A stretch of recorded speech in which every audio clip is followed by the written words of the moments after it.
Bienvenidos al informativo de Magnífica TV, dedicado a ofrecer las noticias más relevantes de la Iglesia. Hoy es miércoles 25 de agosto del 2021 y estos son nuestros titulares.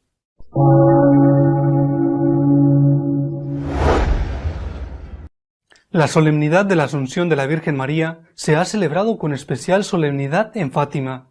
15.000 personas pudieron asistir a la Santa Misa.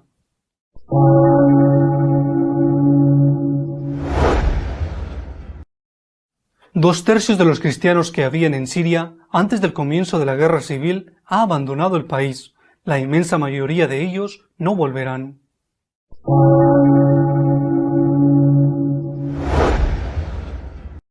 La Archidiócesis de Managua ha asegurado que no tiene sentido celebrar elecciones en Nicaragua, ante la falta de libertad para poder elegir a quién votar.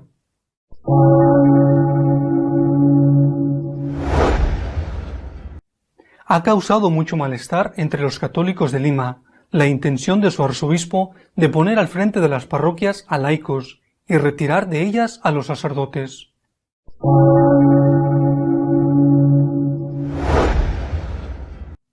El obispo argentino Gustavo Sancheta va a ser sometido a juicio acusado de abusos sexuales. El Papa, a pesar de estar acusado, le dio un alto cargo en el Vaticano.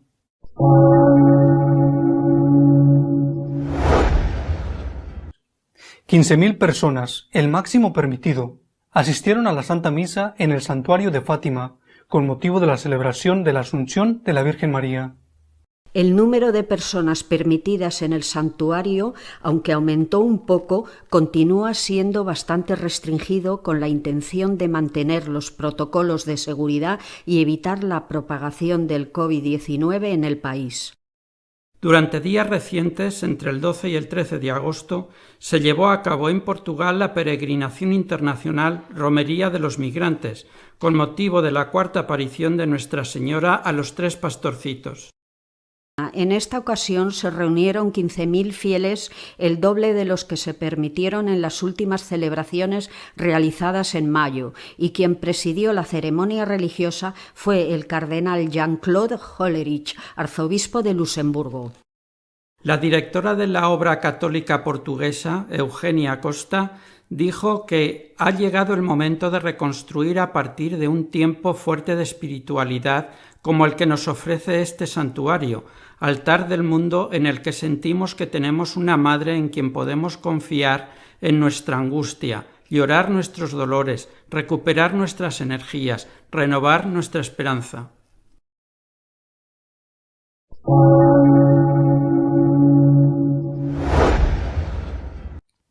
Aproximadamente 2 tercios del total de la población cristiana de Siria abandonó el país en la última década, desde que comenzó la guerra civil en el 2011. La Syrian Democratic Organization, una organización vinculada a la administración autónoma kurda en el noreste de Siria, afirma que los cristianos sirios han pasado de ser entre el 8 y el 10% de la población antes de la guerra civil a una cifra actual en torno al 3%. La disminución de la población cristiana resulta evidente en las regiones de mayoría kurda, como la región de Jazira en el noreste, donde el número ha bajado de 150.000 a solo 55.000. Sin embargo, la disminución también afectaría zonas que se encuentran bajo el control del gobierno. El padre Ibrahim al-Sabah, custodio y sacerdote de la parroquia latina de Alepo, describió hace poco las dificultades a las que se enfrenta la población cristiana, en particular los jóvenes. La falta de opciones laborales les está llevando a huir del país, afrontando todo tipo de riesgos.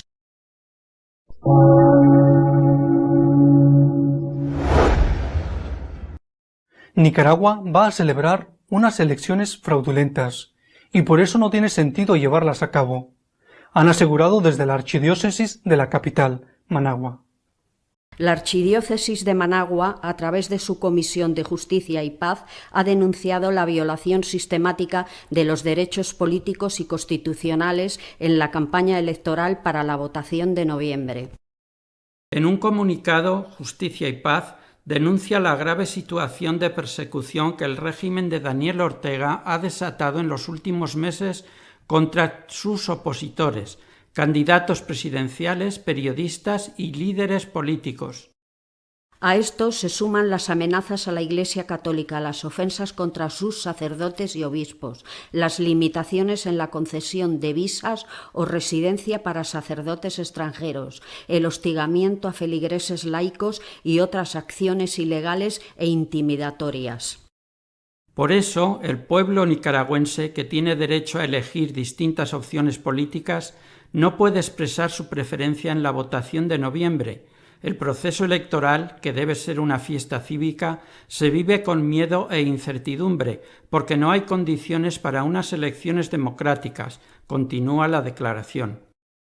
El régimen de Daniel Ortega en los últimos 3 meses ha encarcelado a 7 candidatos a la presidencia, inhibió a Berenice Quesada, candidata a la vicepresidencia inscrita oficialmente en el Consejo Supremo Electoral, CSE, y anuló la personalidad jurídica del partido Ciudadanos por la Libertad.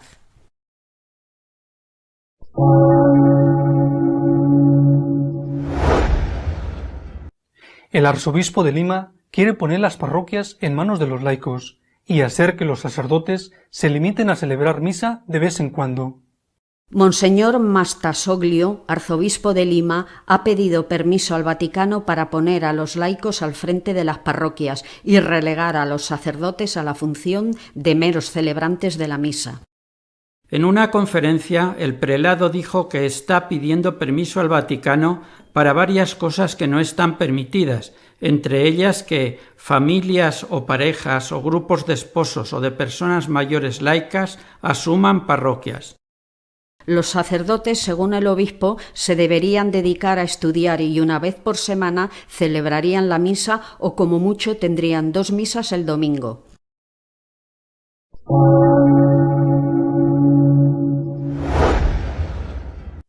Monseñor Sancheta va a ser llevado a juicio en Argentina, acusado de abusos. En pleno escándalo, fue llevado al Vaticano con un importante cargo.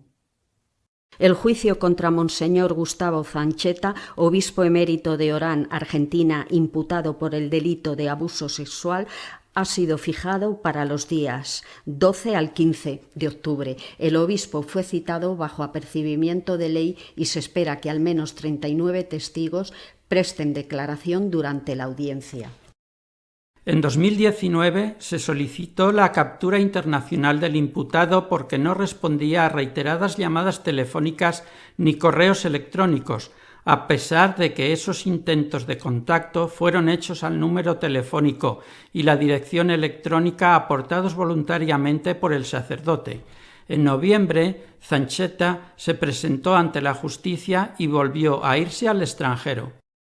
También a mediados del año pasado, varios diarios publicaron que Monseñor Sancheta había vuelto a trabajar en la administración del patrimonio de la sede apostólica. En ese cargo había sido puesto por el Papa cuando hubo que sacarle de Argentina por el escándalo protagonizado por el prelado en 2017.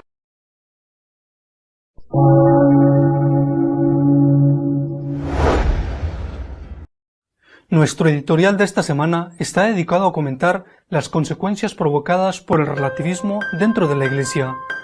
Sin duda que la noticia trágica de esta semana ha sido lo sucedido, lo que está pasando en Afganistán, que tendrá consecuencias a corto plazo seguramente para todo el mundo y desde luego para las personas que viven allí. En un tuit, el inteligente obispo auxiliar de Valladolid y secretario de la Conferencia Episcopal Española, Monseñor Argüello, se ha referido a eso y ha dicho que deberíamos reflexionar para darnos cuenta de que no todas las culturas merecen el mismo respeto y que eso de considerar a todas iguales es fruto del relativismo de la cultura en que vivimos. Tiene razón, Monseñor Argüello, tiene razón, pero habría que dar un paso más y preguntarse qué parte de responsabilidad tiene la Iglesia en ese relativismo que termina por concluir, por pensar que todo da igual. una vez más tengo que volver al concilio y al posconcilio. Esa hermenéutica de ruptura con todo lo anterior, esa interpretación de los documentos conciliares según ese evanescente espíritu del concilio, ha llevado a pensar que cualquier religión sirve del mismo modo para la salvación, para ir al cielo. Cualquier religión. Bueno, estoy convencido de que los que dicen eso, la mayoría por lo menos, ya no cree en que existe el cielo. Bueno, pero cualquier religión sirve para ir al cielo. Es lo mismo ser católico, ser protestante, ser musulmán, ser budista. Y lógicamente ellos mismos concluyen. Del mismo modo, si no tienes religión, también puedes ir al cielo. ¿Por qué? Porque, según ellos, lo que importa es la fidelidad a la propia conciencia. Si eres fiel a tu conciencia, vas a ir al cielo. ¿Y qué es la conciencia? ¿En qué se ha convertido? ¿En la señora que gobierna la casa? ¿O en la sirvienta dócil que dice sí a todo lo que te piden tus instintos? ¿La conciencia es la señora que escucha la palabra de Dios y la aplica? ¿O la conciencia es ese músculo elástico que tú has ido manipulando para que no te diga nada que no quieres escuchar? Esa conciencia es la que te asegura el cielo, porque según esto, una persona para la cual, según su conciencia, poner una bomba y matar a un montón de inocentes no sea malo, esa persona va a estar en el cielo. Una persona para la cual, según su conciencia, violar a niños no sea malo, esa persona va a estar en el cielo. Una persona para la cual, según su conciencia, quemar un bosque no sea malo, va a estar en el cielo. Y una persona para la cual, según su conciencia, defraudar al Estado y saquearlo y tener un montón de millones en un banco en Suiza, esa persona va a estar en el cielo. Según estos, por lo tanto, lo que hay que hacer no es solo que la conciencia no te incomode para ir al cielo, sino que incluso lo mejor, lo ideal es simplemente no tener conciencia, es decir, ser un amoral. Una persona que considera que robar, matar, mentir o hacer lo que sea, un acto terrorista inclusive, no es nada malo, esa persona va al cielo de cabeza. Esa persona en vida ya está canonizada. Esta es la consecuencia de creer no solo que todas las culturas son iguales, sino que todas las religiones son iguales y que la salvación, la eterna y la de la tierra, es indiferente a aquello en lo que tú crees y a la forma en que te comportas. Es una de las consecuencias trágicas de esta interpretación equivocada del Concilio Vaticano II. Bueno, esto es un aspecto. Naturalmente, es un aspecto importantísimo que demuestra que este argumento es absurdo e incluso es perjudicial. No da todo lo mismo. No da todo lo mismo para esta tierra aquí y para ir al cielo. Repito, lógica pura, no da todo lo mismo. Pero es que además hay otro aspecto. El aspecto de la palabra de Dios. Si da todo igual, ¿para qué vino Jesucristo? Si da todo igual, ¿por qué Jesucristo dijo que los que no cumplían los mandamientos no entrarían en el reino de los cielos? Si da todo igual, ¿por qué dijo nuestro Señor: venid benditos de mi Padre, porque he tenido hambre y me habéis dado de comer? Id malditos de mi Padre, he tenido hambre y no me habéis dado de comer. Tendría que haber dicho: venid benditos, sois malditos, si habéis respetado o no vuestra propia conciencia. Más aún, ¿por qué dijo Jesucristo, si daba todo igual? Id y predicad el Evangelio a todos los rincones del mundo. El que crea y se bautice se salvará, y el que no será condenado. ¿Por qué dijo eso? Porque lo entendieron de la forma en que lo entendieron y aplicaron los apóstoles. Porque San Pablo se molestó tanto, y no solamente él, en evangelizar a aquellos adoradores del dios Baco o del dios Saturno, los que se emborrachaban, o los de las orgías de las Saturnales, o los de las prostituciones sagradas en los templos de Apolo o de Venus. ¿Por qué? Si daba todo lo mismo. ¿Y por qué el apóstol Santo Tomás se fue hasta la remotísima India a evangelizar? Si aquellos se podían salvar adorando a la diosa Kali, por ejemplo. ¿Por qué? O sea que no solamente es una cuestión de absurdo razonamiento lógico, sino que va en contra del mensaje de Jesucristo. De verdad, por ejemplo, en España, ¿hubiera sido lo mismo si no hubieran llegado los primeros evangelizadores?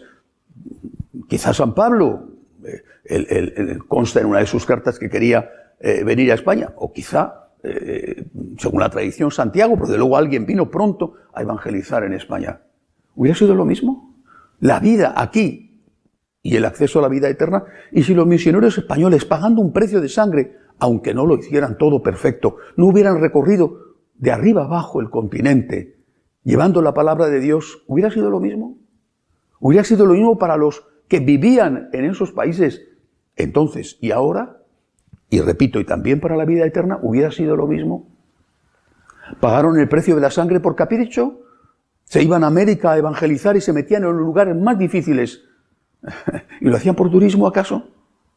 Pero es muy curioso que todos estos del espíritu del concilio, todos estos de la hermenéutica de ruptura, con una cosa no juegan, y es con el dinero. Y el ejemplo es Alemania, el paradigma, el modelo rupturista. Porque en Alemania, si no pagas el impuesto religioso, estás excomulgado, eres un apóstata. Si no pagas el impuesto, un impuesto extra, pues no te permiten acceder a los sacramentos, al menos aquellos que puedan ellos controlar. Y desde luego no te permiten ni siquiera celebrar el funeral por un difunto. Pues si da lo mismo todo, ¿no? Si es igual ser católico que ser protestante o ser ateo, si da lo mismo todo, ¿por qué echas a la gente en función de si paga o no paga el impuesto? Porque en realidad estos que han perdido la fe, bueno, pues estos con lo que sí que no se arriesgan es con el dinero. No creen, o por lo menos no tienen la fe católica, no creen, pero en el dinero sí que creen, que con las cosas del dinero no se juega, porque ellos viven de eso, y viven de la fe de aquellos que siguen creyendo y por eso siguen pagando, que no es lo mismo ser católico que no serlo, y que no es lo mismo estar en una religión que te enseña a respetar al prójimo, a amarle y a perdonarle, que estar en una religión o tener una conciencia que te permite, por ejemplo, darle una paliza a tu mujer. No es lo mismo. Y si no, que se lo pregunten a las mujeres afganas. Hasta la semana que viene, si Dios quiere.